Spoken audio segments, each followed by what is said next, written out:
Exploration in D&D acts as the glue between things like combat encounters and social encounters, and it covers a massive area of gameplay. But how do we run such a vague and broad-sweeping area of the game effectively? Let's talk about it.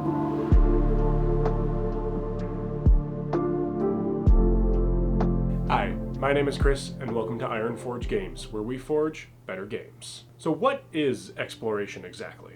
The 2024 Dungeon Master's Guide describes it as traversing a wilderness, searching a dungeon, circumventing an obstacle, finding a hidden object, investigating a strange occurrence, deciphering clues, solving puzzles, and bypassing or disabling traps are all part of exploration. So again, like I stated earlier, a very large swath of things are covered in exploration. Let's talk about what it looks like and how it can be ran effectively. At the crux of exploration is something that I would call scene exploration. So what is scene exploration exactly?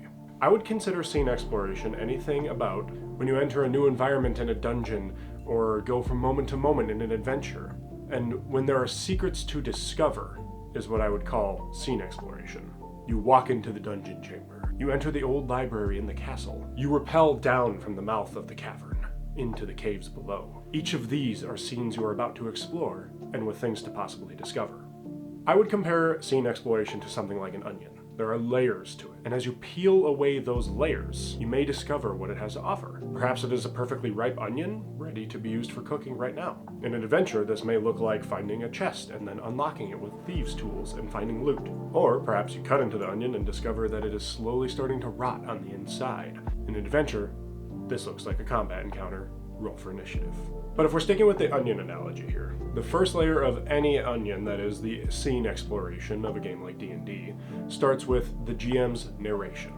The narration that the GM presents that first layer of the onion and paints the picture of the scene we are about to explore. How does the GM present that scene through its atmosphere and vibe? What exactly is presented in the scene? And does what the GM presents in the scene, or the first layer of the onion, inspire interaction? In the case of a fantasy TTRPG like D&D, it might look something like this.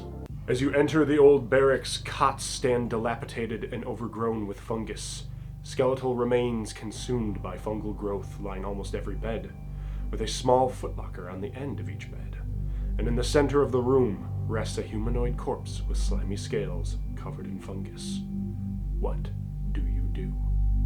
Notice how my narration set the scene of a dark, dank room covered in overgrowth. I presented what the characters saw, the overall vibe and atmosphere of the room, and things that ultimately lead to more questions. What is this fungus everywhere? What is in those footlockers, if anything? What is this dead, scaled humanoid in the center of the room? How did it die?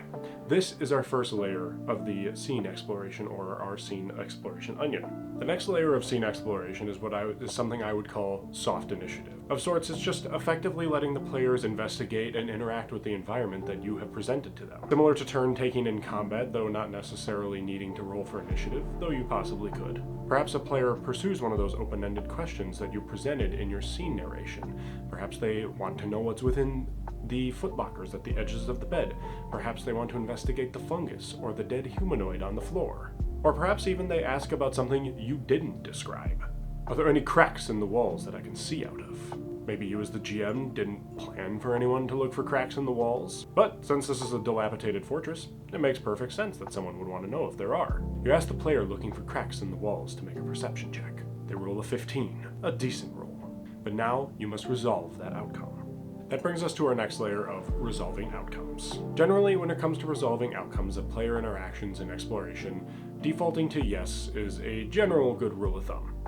There is no reason a player can't take a book off of the shelf. Or in the case of our example from earlier, yes, of course, you can see through some cracks out of the walls.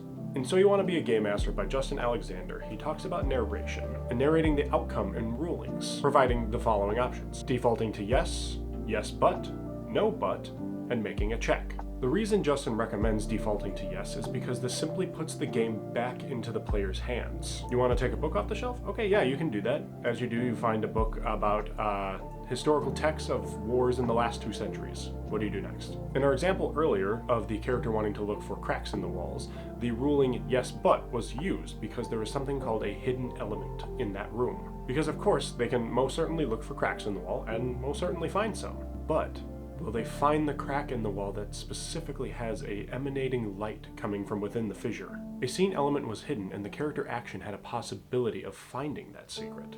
Thus, the GM required a check to see if the hidden element was found. Alright, so let's take a moment to recap what we just covered.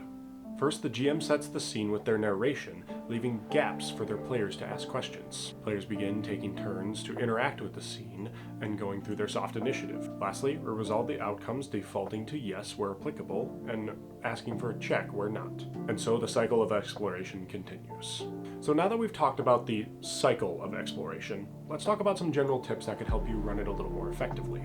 In So You Want to Be a Game Master, Justin Alexander talks about, in the Anatomy of the Room section, about something called reactive skill checks in dungeon rooms. This refers to anything that would be initially perceived by players entering the room, but only if they succeed on a successful check. In D&D 5e, this is generally considered to be a perception check. However, depending on the nature of the hidden element, other checks could be viable. In our example earlier, where the players were exploring the barracks with one of the faint glows glowing through the cracks in the wall, could have been discovered through a reaction check. Ultimately, having the players make this reactive check upon entering the dungeon room can help guide the players to discovery. I generally like the idea of these reaction checks with hidden elements in rooms, whether it is something like the glowing fissure in the wall or a hidden monster on the ceiling or in the shadows. I generally like the idea that upon players entering the room, having them make checks to potentially discover these things. However, I do see some potential problems with it as well that you should consider if you're going to use them at your table. The Dungeon Master's Guide talks about this as well, but having a character make a check and then potentially fail it could tip them off to there being something hidden in the room. Now, if you have players who aren't too bad with their metagaming, this might not be a problem. A lot of players who are good at role-playing are able to effectively navigate the fact that they failed a check. The other thing that this could do is that it could lessen the impact of a discovery if the player did not instigate it themselves. Instead, if it was asked for by the GM, it could lessen the impact that the player has discovering the hidden element. As far as these concerns go, a couple fixes that you could consider is having characters make these checks before giving your narration. Because then no one knows necessarily what the DC was, they don't know necessarily what in your narration, after asking for the checks, was necessarily the hidden element, except for the player you are about to give that information to. The other thing you could do is wait to call for these reactive skill checks for when a player is close to an action that will get them closer to the hidden element themselves. Say they walk up to the wall and want to look at the stonework.